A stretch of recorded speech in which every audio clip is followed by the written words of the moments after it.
Project Blunderhawk. Hi all, and welcome to Project Blunderhawk, episode 3.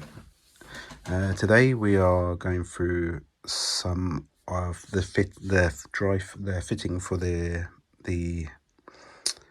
fuselage to try and get them together. There's an issue with my model with the fuselage that the rear and the front section, there's a little bit of a differential. So the front and the bottom of the fuselage for the front and back generally is okay, fitted relatively well. The biggest issue was with this, where these two bits connect. It's going to be quite difficult to do with just one hand on the camera, but where these two connected, bear me a second. Right, that's better. So I've got a camera holder now, so I can demonstrate. So where these two bits connect, there's a bit of looseness in the sides here. So what we've used today for this part of the fixing is we have some 0.5 millimeter plasticard and some 1mm plasticard. So I've measured these out for my model and they've been quite useful. So what I am doing is, when placing this into here, I'm looking to align up these edges here with the edge here. Forget about the plasticard that's been put on here for a second. I'll explain that a little bit later. But what I'm trying to do is align up the actual resin so that it fits. So on my one, it's a little bit wonky. So in this tray here, there is a 1mm piece of plasticard on this side and 0.5mm on this one to get the two edges to line up here. And at the same time of doing that, I decided to start working on some pinning. To pin a lot of the model, I'm going to use very small 1mm pins. The reason for that is it's very easy to drill with a hand drill, and it should be enough. It should give enough hold with the glue to give you, a strong enough hold to keep the model together with enough of these pins. I've drilled 2 pins in the side here, and then you can put in a small, once you've done that, you can put in, what you want to do is get some very small pins that prod out just like a millimeter, so that when you put these two together, you can push them together to make a mark where to drill the holes on the other side. Just there, so that they line up. So I've managed to get that part of the model to line up quite nicely. If I push these together now, they're pinned, and then glue should be enough to hold them. It's quite strong. The pins actually on their own quite strong. And then what I've drilled is 2 holes down through this block here, to put some pins in there as well to hold that together. And those 2 pins with some glue, I think, will be enough to give this a good strong hold. I'm also going to pin the top half together as well. So together, there'll probably be maybe four to 6 pins to keep it together. But pinning, don't be scared of pinning. It's quite you don't have to use a power drill. You can use a hand drill if the pins are small enough. There will be some larger pins for the wings that may require a larger drill, but let's go on to the next part of the problem that I found with this model. So one of the problems that I found when I first put this model together is that when you put this piece of the model and you push it all the way to the top, you will see that down here there's about a 1mm gap where it doesn't quite align with the front model.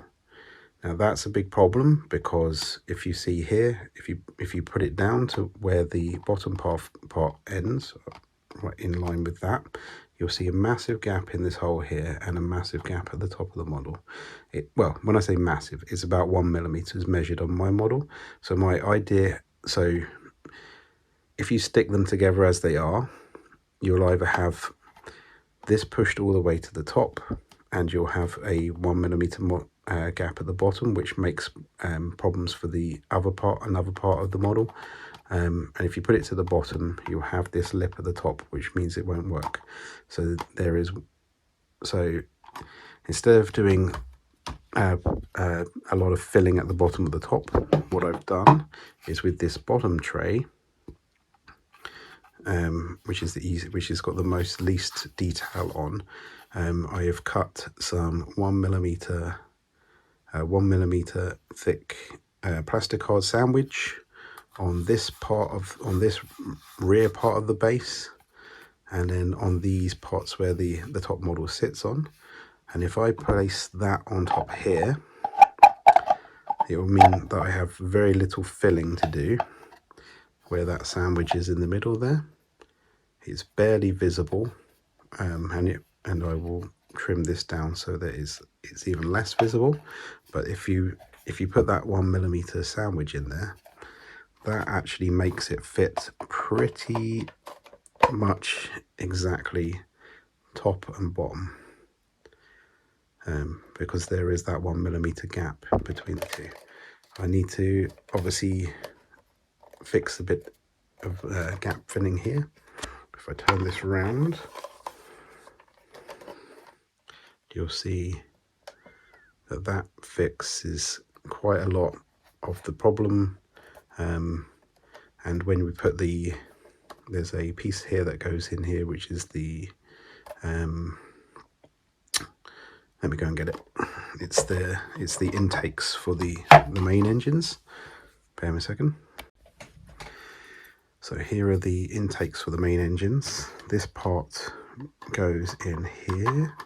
I think you need to take this off first, and it slots in here, and that actually fits really nicely.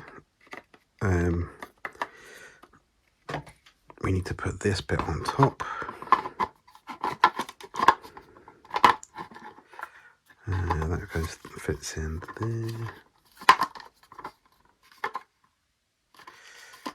There's a bit where it clicks in both sides,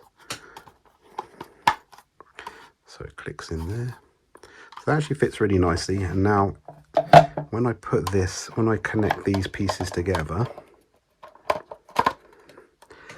you'll see that there's a little gap at the bottom of here where my thumb is, but it's much less because of the filling that we've done with that sandwich in the middle, and the top is basically aligned, just needs some filling as well. So that is my main takeaway with the main problem with the fuselage with this kit. I think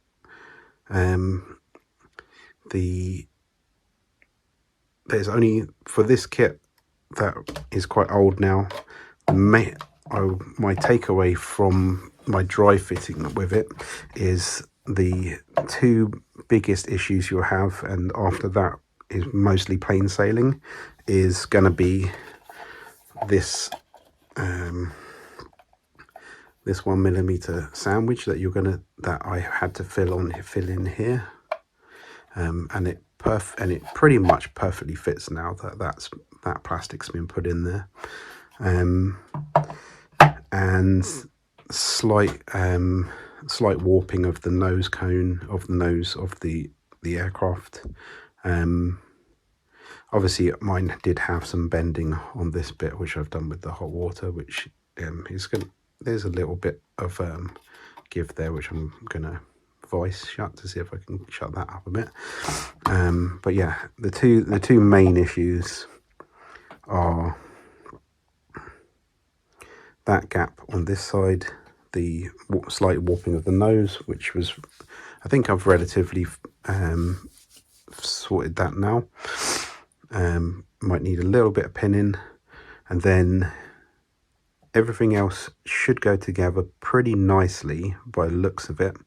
The doors do need sanding down because they don't quite fit the hole. That's a very minor job. And then the only other major work that you're going to need to do, and is a bit scary, is the pinning of the wings. So we're going to have some holes through here where the wings go on, because I don't think the wings are too heavy to hang on their own. We will cross that bridge a bit later. I'm really happy how this part of it turned out. And then the other major issue is going to be the drilling of the hole for the flight stand. The flight stand, the one that I've seen the guy do it online, he drills it into this piece here, which is going to need some more severe attaching. If that's the case, then that's where mainly the weight's going to be held by. So I think he drills it pretty much in this square here, and he drills it down to about an inch. It requires, I think it's 16 or 18 millimeter, no, or maybe longer, maybe larger, drill bit. It's going to be a big job, that one.